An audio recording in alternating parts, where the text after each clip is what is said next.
Olá! O dólar atingiu o maior valor de sua história, superando pela primeira vez a casa dos R$ 6. A alta da moeda ultrapassou também as cotações acima da média registradas durante a pandemia, quando o dólar ficou boa parte na casa dos R$ 5.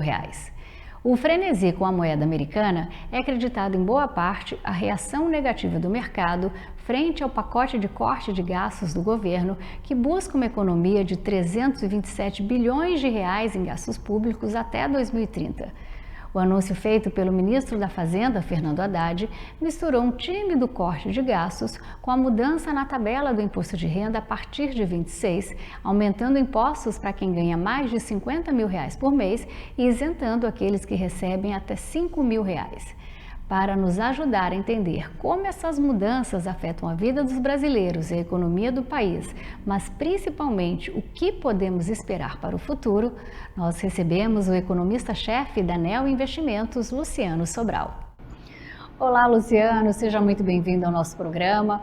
Hoje nós vamos falar de um assunto que está deixando os brasileiros de cabelo em pé, que é a disparada do dólar. E você vai explicar os motivos que isso está acontecendo. Seja bem-vindo.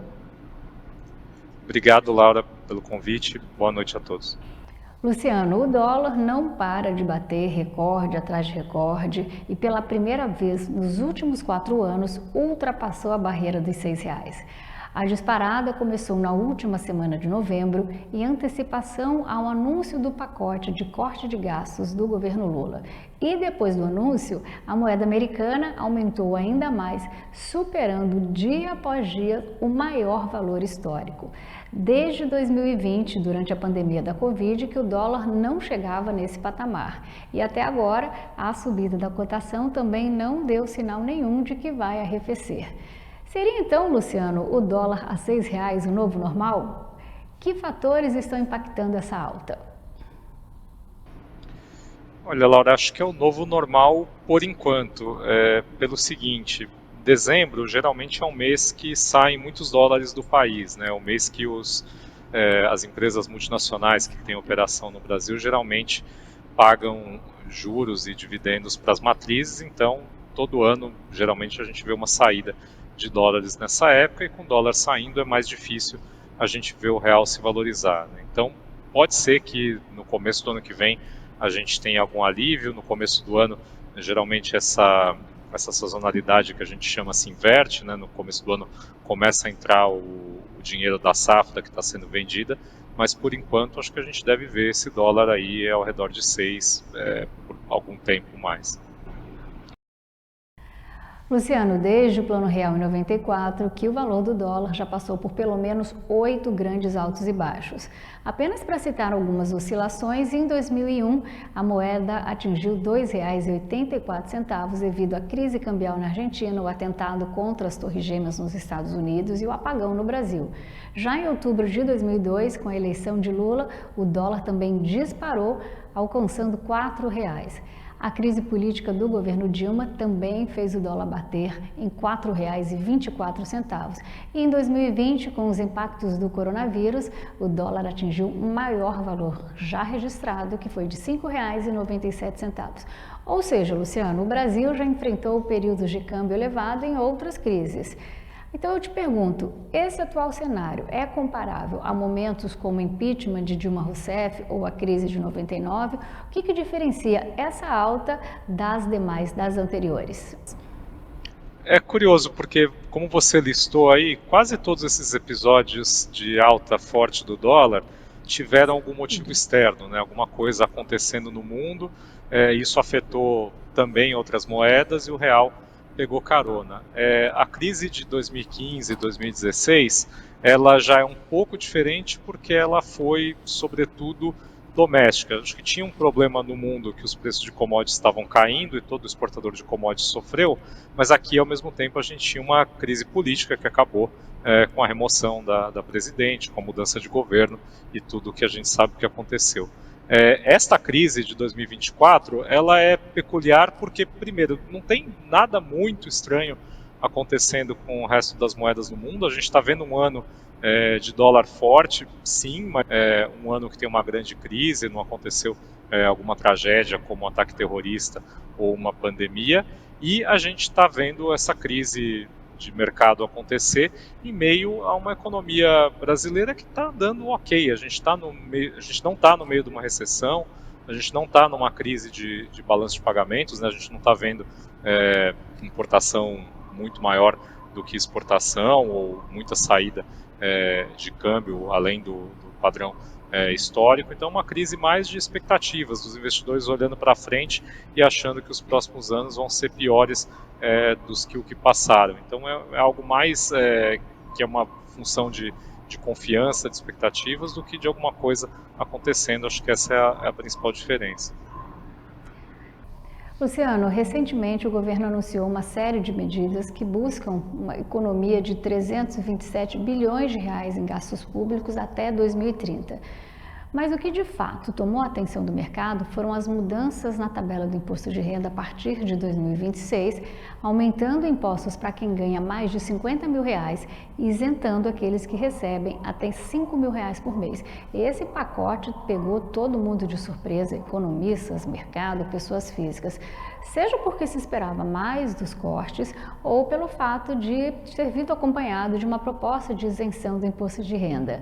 Mas o fato é que o anúncio causou uma certa tensão entre mercado e governo, porque também existe a visão que enquanto o governo acha que o mercado é muito exigente, quer ganhar dinheiro com juros altos, por outro lado, o mercado entende que a política fiscal do governo seja populista e eleitoreira, na medida em que tira impostos dos mais pobres, vai dar mais votos no futuro. Luciano, você acredita que essa visão de mundo, de tão diferente de mercado e governo, possa ter sido um dos fatores a influenciar a disparada do dólar?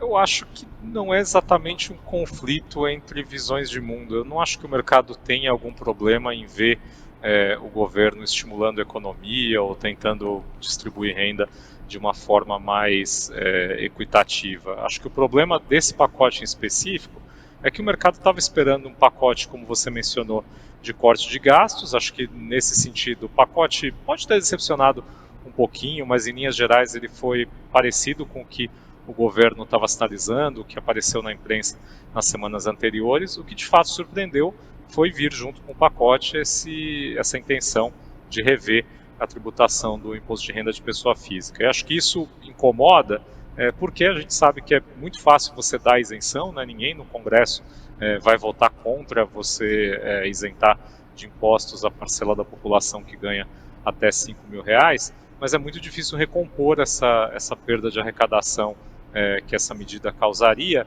e isso partindo de um ponto em que a dívida brasileira já é alta, os juros já estão altos, a inflação já está alta, né? Essa medida de você deslocar dinheiro para a população que consome mais vai causar provavelmente mais inflação. Então é uma medida que meio que joga a gasolina na fogueira do que já estava acontecendo este ano, né? Acho que desde abril, maio, o mercado já tinha aumentado a desconfiança com a seriedade do governo em controlar as contas, e isso só agravou esse problema. Então acho que não é um problema de visão, acho que é um problema das consequências desse tipo de medida para o futuro e ao que isso vai levar. E, no entendimento do mercado, isso leva a mais inflação, mais juro, mais dificuldade de controlar a dívida. O crescimento, claro que é um aspecto bem-vindo disso, mas ele seria melhor apreciado se ele fosse feito de uma forma sustentável, sem desequilibrar tanto a economia. Desde que o ex-presidente Donald Trump foi eleito nos Estados Unidos no início de novembro, já havia a expectativa de valorização da moeda americana.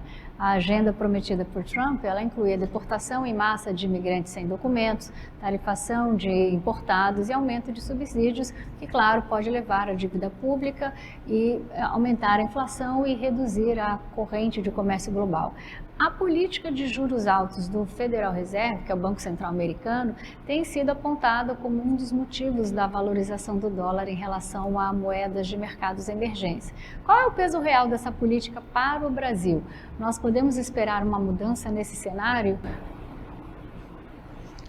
Vai depender muito do que efetivamente o Trump fizer quando ele sentar na cadeira de presidente. Por enquanto, a gente tem as promessas de campanha que são nessa direção que você descreveu, de menos abertura ao comércio, menos imigração, tudo isso é inflacionário para os Estados Unidos, né, então deveria levar a juros mais altos por lá. Parte do efeito disso o mercado já antecipou, como eu falei, este tem sido um ano de dólar forte, a gente tem visto o dólar se valorizar contra praticamente todas as moedas do mundo que a gente acompanha. Agora a gente precisa ver o tamanho desse impacto, né? A direção a gente já sabe, ela já foi em alguma medida antecipada. Agora faz muita diferença a gente saber qual o tamanho dessas tarifas, quem vai ser tarifado, dependendo dessa combinação, isso vai causar mais ou menos inflação nos Estados Unidos, como o Banco Central americano vai reagir. Esses são todos pontos de interrogação que a gente vai carregar para 2025, para quando o governo efetivamente começar.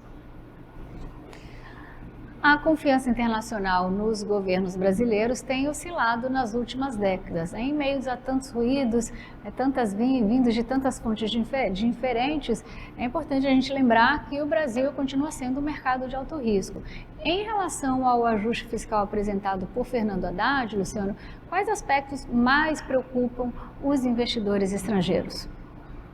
Eu acho que o problema principal da política fiscal do Haddad é que ela é uma política que se comprometeu com algumas metas de superávit primário, que isso é positivo, evidentemente, é melhor ter uma meta do que deixar isso totalmente em aberto, mas essas metas são pouco ambiciosas, dado o tamanho da dívida e o tamanho do serviço dessa dívida, né, quanto a gente paga de juros. O Brasil é um país que tem uma dívida alta e paga um dos maiores juros do mundo, então para você fazer essa dívida parar de crescer, você precisa fazer um esforço fiscal grande. E essas coisas se alimentam, né? Se o mercado percebe que o governo não está fazendo esse esforço, o mercado pede mais juros para financiar a dívida e essa estabilização da dívida fica difícil. O que esse pacote não fez foi quebrar essa dinâmica. É um pacote que, nas palavras do próprio ministro, quis reforçar o arcabouço fiscal que eles implementaram no início do governo, mas esse arcabouço fiscal segue sendo insuficiente para estabilizar a dívida por conta sobretudo da taxa de juros do Brasil, né? Então é um pouco decepcionante nesse sentido. Acho que o mercado não tinha desde o começo dessa história a expectativa de que isso fosse ser resolvido, mas de novo a inclusão nesse pacote da isenção do imposto de renda agravou esse problema e levou a essa situação que a gente viu no final de novembro. Luciano, a Selic é o principal instrumento de política monetária utilizado pelo Banco Central para controlar a inflação. A cada 45 dias ela vira notícia em todo o Brasil, seja por ter aumentado, diminuído ou se mantido estável após a reunião do Comitê de Política Monetária do Banco Central, Copom. O Banco Central ele tem ferramentas para tentar conter a valorização do dólar. Luciano, você acredita que a autoridade monetária deveria intervir mais agressivamente ou é melhor deixar o mercado se ajustar? Esse é um debate difícil de escolher um lado. Geralmente, o Banco Central atua quando ele vê um grande desequilíbrio no mercado. O que é desequilíbrio no entender do Banco Central? É a taxa de câmbio indo para um lugar que não é compatível com o que está acontecendo na economia do país.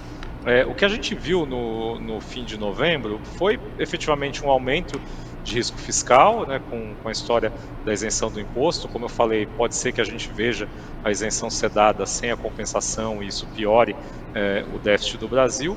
E eu acho que no entender do Banco Central isso justifica o mercado pedir mais prêmio na taxa de câmbio e por isso ele não tem intervido. Eu acho que é a atitude correta, né? Acho que o mercado precisa encontrar o preço desse risco. A direção, a gente sabe, seria na direção de um câmbio mais desvalorizado e o Banco Central tem mantido essa postura, digamos, mais técnica, né? Acho que o dia que ele julgar que o mercado está exagerando, que o mercado está refletindo, não tem a ver com o fundamento, ele vai intervir, mas ainda assim é um tema polêmico, ele tentar mexer na taxa de câmbio, porque ele tem um estoque limitado de reserva, como a gente está passando por um período de desajuste fiscal que a gente não tem um horizonte para ele ser resolvido, pode ser que ele só gaste reserva, isso tenha pouco efeito no câmbio e no final do processo ele fique sem munição para defender, e isso leva o câmbio a ainda mais depreciação. Então é um tipo de intervenção que tem que ser feita com muito cuidado, com muita parcimônia. Eu acho que corretamente até agora o Banco Central decidiu ficar de fora, decidiu o mercado achar o preço desse risco e guardar a munição mais para frente, quando eventualmente a gente tiver outros desafios que não sejam ligados a uma mudança de postura ou de percepção do governo. Luciano, do mesmo modo que os investidores não querem aplicar seu dinheiro numa economia instável no cenário internacional, quando existe uma crise no país, eles também batem em retirada. Com a alta do dólar e a instabilidade fiscal, o Brasil corre algum risco de ver uma fuga ainda maior de capital estrangeiro? Quais as possíveis consequências disso para o mercado interno, Luciano? O que é curioso de 2024 é que a gente não está vendo uma grande fuga de capital estrangeiro. Acho que a fuga de capital estrangeiro ela foi ocorrendo no Brasil gradualmente desde 2015, 2016, quando o Brasil deixou de ser grau de investimento, né? As agências de classificação de risco passaram a julgar o Brasil como um país mais arriscado para investir, e esse dinheiro foi indo embora. A gente começou este ano já com um estoque de investimento estrangeiro muito mais baixo do que em qualquer ponto dos últimos 10, 12 anos.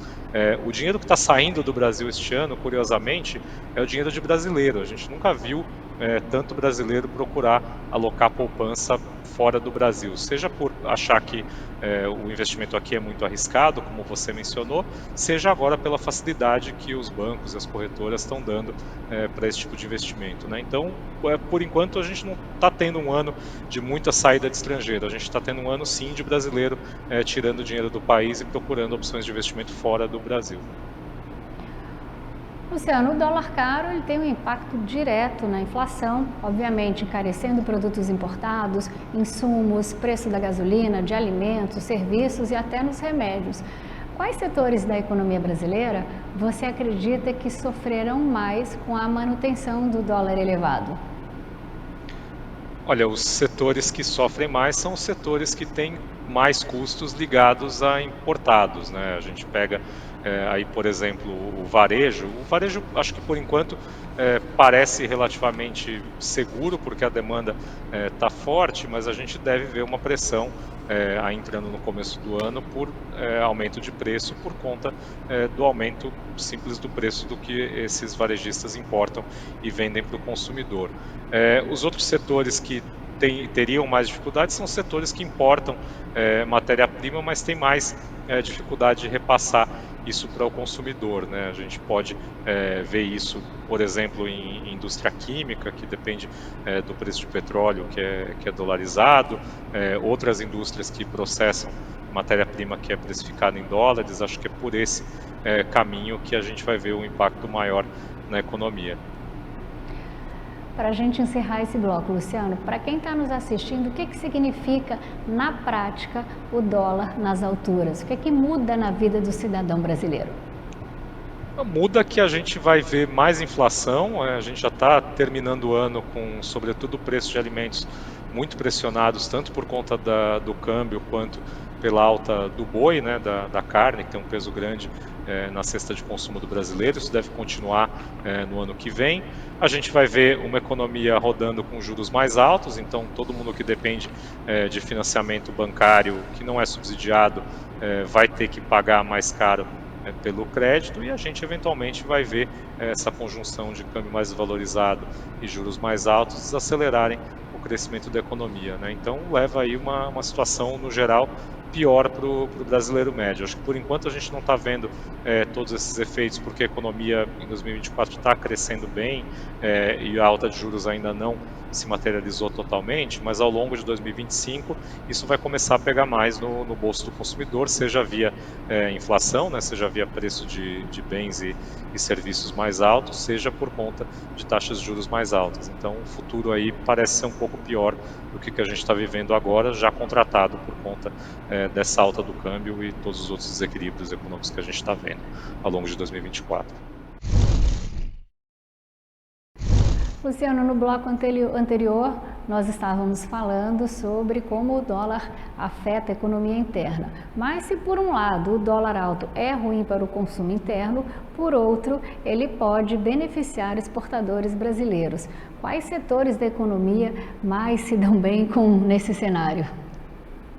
Os setores da economia que se dão bem nesse cenário são os setores que de fato exportam, né, que tem receita ligada a dólar e tem os custos em real, né? Então, o Brasil é um grande exportador de commodities, tanto agrícola quanto mineral, petróleo. Acho que são esses os principais candidatos a se beneficiarem dessa alta do dólar. Luciano, você falou em agro, né? O Brasil é o maior exportador de soja do mundo, com o Mato Grosso liderando a produção nacional. Em 2023, mais de 70% da soja brasileira foi vendida ao mercado internacional, gerando receita, claro, em dólar. A gente sabe que a alta do dólar também encarece os insumos, mas ao mesmo tempo, como você mesmo citou, o setor também se beneficia com as exportações mais lucrativas, já que os produtos também são vendidos em dólar no mercado internacional. Para o produtor rural, Luciano, especialmente aqui em Mato Grosso e outras regiões exportadoras, esse cenário é positivo ou preocupante? Esse cenário vai depender muito do preço da soja quando a safra for vendida, né? Eu sou economista, mas não sou especialista em commodities, não tenho nenhum conhecimento muito mais específico sobre as culturas que o Brasil exporta. Então, assim, pelo que a gente está vendo, a gente acompanha alguma distância, balanço de oferta e demanda das principais commodities. Ano que vem a gente vai ter um ano aí para o agro do Centro-Oeste de alguma maneira parecido com o que a gente viu em 2023, que a gente teve uma safra forte com preços internacionais relativamente altos. Por outro lado, você teve aí um aumento do preço de insumo, mas ainda assim acho que vai ser um ano bastante positivo. A gente está vendo projeção de renda bruta do setor agrícola aumentando quase a duplo dígito no ano que vem. Então deve ser sim um ano bastante positivo para essas regiões que se beneficiam da produção e da exportação de soja. Ainda sobre agro, Luciano, a alta do câmbio ela impacta diretamente o agronegócio brasileiro, especialmente porque, como nós falamos, muitos insumos, como os fertilizantes, que representam cerca de 30% do custo total da produção, são importados e, portanto, eles ficam mais caros com a subida do dólar. Você se arriscaria a dizer, né, não é sua especialidade, como os produtores podem equilibrar os ganhos com as exportações e os aumentos nos custos de produção? Quais estratégias eles podem adotar para mitigar esses impactos? Olha, acho que do lado do produtor é fundamental você ter uma boa leitura da macroeconomia, né? Para pegar um exemplo deste ano, se um produtor tivesse no meio do ano a visão de que a gente teria uma eleição americana que tem o risco do Trump ganhar e essa vitória do Trump levaria a uma alta do dólar, ele podia ter ou antecipado essa compra de fertilizante ou feito uma espécie de proteção cambial que o mercado oferece e ele teria travado a taxa de câmbio provavelmente num nível mais favorável. Então acho que o fundamental é ter informação. Acho que nem sempre, nem a gente que está aqui todo dia com o dedo no pulso do mercado consegue prever esses movimentos, mas tem alguns eventos que são catalisadores desses movimentos no câmbio, que eles são no calendário para todo mundo e eles podem ser antecipados. Então acho que é fundamental ter a melhor informação disponível, ter um bom aconselhamento, seja de banco, seja de corretora ou de economistas, e pensar estrategicamente em função dessa perspectiva. O Brasil também é o maior exportador de carne bovina do mundo, com receitas superiores a 10 bilhões de dólares em 2023. O fato é que o setor se beneficia do dólar alto nas exportações, mas enfrenta desafios no mercado interno, como o aumento do preço da ração animal, que depende de commodities dolarizadas, como milho e farelo de soja. Com essa dinâmica, Luciano, o produtor de carne pode ser pressionado entre lucratividade das exportações e perda de competitividade no mercado doméstico. Como é que você avalia o impacto do câmbio alto sobre a cadeia produtiva de carne e o que nós, consumidores, nós podemos esperar em termos de reajustes de preços? Acho que a situação da carne ainda é mais difícil de ser avaliada do que a da soja, porque tem muita coisa acontecendo ao mesmo tempo, né? Como você mencionou, o dólar afeta o preço de ração, mas ao mesmo tempo ele faz com que a carne brasileira seja mais competitiva no exterior, né? A carne que é precificada em dólares, o preço dela em reais, quando convertido para o dólar mais alto, ele fica mais baixo e o Brasil consegue ter mais competitividade contra os outros países. O problema da carne é que ao mesmo tempo que a gente está vendo isso acontecer no câmbio, a gente está perto de um ponto de virada do ciclo do boi, né? O ciclo do boi, para quem está aí no Centro-Oeste, deve saber melhor do que a gente aqui na Faria Lima, mas é uma coisa que acontece em todos os países que são produtores de boi, que tem um período de 5 a 6 anos aí que a oferta diminui ou aumenta bastante, e isso tem impacto no preço. Então a gente está agora entrando num período de oferta mais escassa. Ele foi em alguma medida antecipado pelo mercado por conta aí dessa evolução do câmbio e por conta do aumento de demanda da China, mas a gente deveria ver esse efeito mais do ano que vem. O resultado disso para o consumidor é preço de carne mais alto, né? A gente já viu agora nesse final de ano o preço do boi gordo negociado aqui na B3 disparar. Isso já está aparecendo no preço para o consumidor. Teve algum alívio recente aí nas últimas semanas, mas ao longo do ano que vem, de fato, quando esse ciclo da oferta virar, a gente deve ver pressão de novo em preço de carne. Então, o resultado do consumidor é, de fato, o preço da carne mais alto, né? E aí o preço da carne de boi puxa todos os outros substitutos, né? Carne de frango, carne de porco, mesmo ovo, a gente deve ver todo esse complexo de proteína operar com preço mais alto ao longo do ano que vem. Países como a Turquia e a Argentina também enfrentam crises cambiais e altas no dólar em proporções muito maiores que o Brasil. Qual é o grau de resiliência da economia brasileira em comparação com outros mercados emergentes? Aí depende do mercado emergente com o qual a gente compara, né? Você mencionou Turquia e Argentina. A Turquia e a Argentina, de fato, tem problemas de inflação, sobretudo, muito mais difíceis do que o Brasil, né? O Brasil, a gente está falando de uma inflação em alta, mas uma inflação passando aí de 4% para estourando 6%, enquanto que na Argentina a gente está vendo o governo comemorar que levou a inflação para 3% ao mês, né, que anualizado dá alguma coisa próxima de 40% ao ano, que também é mais ou menos essa ordem de grandeza que é a inflação da Turquia. Então, comparado a esses países, o Brasil está numa situação ok, né? A gente tem uma inflação que é acima do que a gente deveria ter pela meta que o Banco Central persegue, mas ainda não é uma inflação fora de controle, uma inflação longe de ir para duplo dígito e para um nível que ia gerar maior preocupação. O Brasil tem bastante reserva internacional, né? Então, como a gente mencionou no começo, tem aí algum espaço para o Banco Central tentar mitigar essas altas do câmbio. Ele não está fazendo isso agora, mas ele pode fazer isso no futuro. Mas o Brasil, ao mesmo tempo, tem as suas fragilidades, né? A gente tem também, como eu mencionei, uma dívida interna muito alta, a gente tem taxas de juros muito altas e a gente está entrando agora num período do ciclo eleitoral que a gente vê um risco maior de políticas que vão agravar essa situação fiscal, né? A gente tem uma eleição em 2026 e a gente tem uma boa convicção de que o governo e o partido do governo vão tentar se beneficiar dessa posição no governo para tentar ganhar a eleição de novo em 2026. Isso geralmente vai significar mais gasto do governo, mais tentativa do governo transferir dinheiro para a população. Então a gente tem aí um período pelo qual a gente tem que atravessar, que a gente tem aí as nossas fortalezas, mas é um período que sem dúvida vai ser turbulento, pelo menos a gente tem um pouco mais de clareza sobre como vai ser a corrida eleitoral de 2026.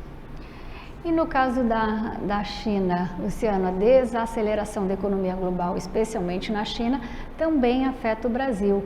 Quais os impactos das condições econômicas globais sobre o câmbio brasileiro? Eu acho que a China, por enquanto, não está nem atrapalhando muito, nem ajudando muito. O que eu quero dizer com isso? Definitivamente a gente não está no começo dos anos 2000, que foi aquele período muito bom para a economia brasileira, de 2003, 2004 até 2012, que a gente via a China crescer 10%, 12%, e a gente via uma alta quase que constante dos preços de commodities. A gente não está mais nesse período, né? A China mudou de ritmo de crescimento, está passando a crescer aí algo entre 4,5% e 5%, Mas o que a gente viu aí ao longo de 2023 e 2024 foi também uma certa resiliência da economia chinesa. Tinha muita gente muito pessimista com a economia da China nesses últimos meses, porque eles estavam abandonando o setor de construção civil, que foi um setor que garantiu bastante crescimento nos últimos anos, e focando mais no setor de exportações. E no fim das contas, dentro de alguma expectativa, isso acabou dando certo. A gente vai ver a China entregar neste ano de 2024 uma meta de crescimento de 5%, que no começo do ano muita gente julgava que era muito ambiciosa, e provavelmente a meta de crescimento do ano que vem vai ser parecida. E é um crescimento que de fato tem aí algum respaldo na indústria chinesa. A indústria chinesa já era sempre muito competitiva, mas o que aconteceu nos últimos anos é que eles passaram também a dominar mercados que ou não existiam ou que eles não tinham competitividade, né? A gente vê esse mercado de carros elétricos que as montadoras chinesas dominam completamente, ainda mais aqui para o Brasil. Mesmo o mercado de carros não elétricos, a China não era um player competitivo há alguns anos. O carro chinês ele só servia para quem quisesse comprar um carro de qualidade muito inferior, e agora eles estão conseguindo competir com as montadoras alemãs, japonesas, americanas. Então, de fato, eles têm aí uma característica de resiliência que não é para ser desprezada. E isso acabou sustentando ao longo aqui de 2024 os preços de commodities, né? A gente viu o preço do minério de ferro, que é a principal exportação aí mineral do Brasil, se sustentar ao redor aí de $100 por tonelada. Isso tem sido positivo para o Brasil, e os preços das outras commodities metálicas também tiveram um ano aí surpreendentemente positivo para quem estava mais pessimista com China no começo do ano. Então, de fato, a gente tem aí uma desaceleração do crescimento da China, a gente tem uma mudança de característica, agora é um crescimento muito mais focado em indústria do que em construção civil, mas o resultado disso para commodities e para a taxa de câmbio tem sido relativamente neutro, né? Não é uma maravilha, mas não é também uma tragédia como muita gente achava que ia ser. Luciano, no início do programa, você comentou que um dos principais ruídos do pacote do Haddad é a ambição do plano, né? Talvez não possa ser cumprido. E aí eu pergunto, caso o pacote do Haddad seja aprovado, você acredita que ele será suficiente para equilibrar as contas públicas e acalmar o mercado? Na sua opinião, Luciano, o que é que ainda precisa ser feito? Olha, eu acho que o pacote ser aprovado vai passar a ser uma boa notícia, porque a alternativa é pior, né? A alternativa do pacote não ser aprovado vai deixar o arcabouço fiscal sob risco de ser revisto daqui até 2026, e a gente sabe que essas revisões são ruidosas, vai ter muita pressão por aumento de gastos, já que a meta teria que ser revisada, então esse é um cenário bastante indesejável. Por outro lado, o conteúdo desse pacote não garante a sustentabilidade da dívida, né? Não garante que a dívida com relação ao PIB vai parar de crescer. Então, eu acho que tem alguma correção caso o pacote seja aprovado. Acho que o mercado está partindo de um ponto de muito pessimismo, né? Como eu falei, esses preços de câmbio, de juros, eles são similares a outros momentos do passado em que o Brasil estava muito pior. Então, tirando um pouco desse pessimismo, pode ter sim um pequeno espaço para melhora, mas não é uma melhora estrutural, né? Não é que o mercado vai passar a achar que o Brasil voltou para o caminho certo e vai ter aí um caminho para voltar a ser grau de investimento. Acho que essa possibilidade ficou só de fato para depois das eleições de 2026. O máximo que vai acontecer daqui até lá é o governo conseguir entregar aí as metas do arcabouço fiscal e fazer com que a dívida cresça num ritmo relativamente controlado, não explosivo. Acho que é o máximo que dá para ambicionar das intenções desse governo. Luciano, como nós já falamos, o aumento do dólar pegou muita gente de surpresa. Quem está de viagem agendado para o exterior, ou pelo menos projetando uma para os próximos meses, é bem provável que esteja se perguntando, e agora? Então eu pergunto, Luciano, apesar da alta do dólar, existe alguma outra forma de impedir que as despesas das férias escapem do cálculo estipulado? Por exemplo, encurtar o passeio, adequar os gastos, estão entre as opções? Ou você acredita que com essa desvalorização do real não seja uma boa hora de ir ao exterior? Depende de quanto você quer ir ao exterior e depende de qual exterior, né? A gente, junto com a desvalorização do real, vieram desvalorizações de outras moedas, né? Então, para pegar algumas aqui próximas, as moedas do México, da Colômbia, do Chile, também sofreram bastante este ano. E se a gente for olhar os preços desses lugares em reais, eles não subiram tanto quanto os preços da Europa e dos Estados Unidos. Então, uma alternativa seria ir para esses destinos mais baratos que também sofreram com a desvalorização do câmbio. A outra alternativa, em momentos de mais calmaria, claro que não é agora, hoje a gente tem muitas opções no mercado de você carregar um cartão pré-pago em dólares e travar essa cotação do câmbio, né? Então, se a gente pegar aí um respiro do câmbio, ver o câmbio voltar aí para mais perto de 5, talvez seja uma boa ideia você pegar o dinheiro que você de qualquer maneira gastaria em viagem no exterior, colocar num desses cartões pré-pagos que já te dá como se você tivesse uma conta em dólar, e você fica tranquilo quanto ao comportamento do mercado de câmbio daí até a data que você viajar. Mas não tem jeito, com o câmbio desvalorizado, todo gasto feito em moeda estrangeira fica mais alto, a não ser que você tenha se protegido no passado. Então, daqui para frente é se planejar para a próxima vez que o mercado der alguma chance de comprar dólar mais barato, ou de fato mudar os planos e ir para algum destino que também tenha ficado barato aí nessa onda de valorização do dólar. Luciano, muitos analistas estão projetando um dólar acima de R$ 5,50 ou até mesmo de R$ 6 em 2025. Qual é a sua previsão para o câmbio no próximo ano? O que pode surpreender nesse cenário? Existe esperança de que o brasileiro possa ver um dólar mais acessível no futuro próximo? Olha, eu sempre faço o esclarecimento que projeção de câmbio é pior do que projeção do clima, né? A gente, economistas, analistas de mercado, a gente tem toda a informação possível, ainda assim a gente erra muito projeção de câmbio. Feito esse esclarecimento, a projeção que a gente trabalha aqui para o ano que vem é do dólar real a 5,80, que é um pouco mais baixo do que a gente está vendo agora, mas não muito mais baixo. Então a gente não vê aí um grande alívio na taxa de câmbio por dois motivos. Primeiro, porque a gente não vê uma melhora aqui na situação doméstica. A gente acha que o governo ainda não vai ter uma intenção séria de controlar os gastos, e chegando mais perto da eleição essa intenção fica menor ainda. Então acho que o mercado ainda deve seguir com essa avaliação ruim do governo daqui até mais próximo das eleições, e também por conta do cenário lá fora. Como a gente estava conversando, a gente ainda precisa ver o que o governo Trump vai fazer em janeiro.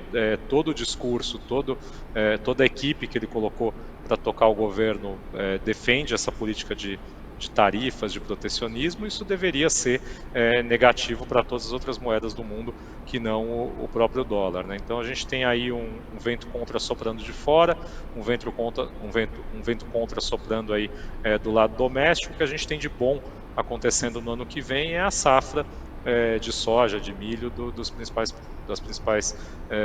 produções agrícolas do país. A gente, por todas as projeções que a gente está vendo, a gente deve ter uma safra recorde de novo. Isso ajuda a balança comercial, traz um pouco mais de dólar para o país e atenua um pouco esses outros efeitos. Mas de fato a gente não está vendo muito caminho aí para o dólar baixar muito ao longo de 2025. Luciano, muito obrigada pela participação, por tantos esclarecimentos, né, sobre esse assunto que está deixando os brasileiros de cabelo em pé, tirando o sono de muita gente. E vamos passar o Réveillon em Playa del Carmen, que também é ótimo, né? Tá certo, exatamente. O México também ficou barato este ano para quem tem dólar, então é uma opção boa. Obrigada pela participação e até a próxima. Obrigado, Laura. E a você que nos acompanhou, obrigado pela companhia. Continue ligado na programação aqui da TBO, a TV que você se vê.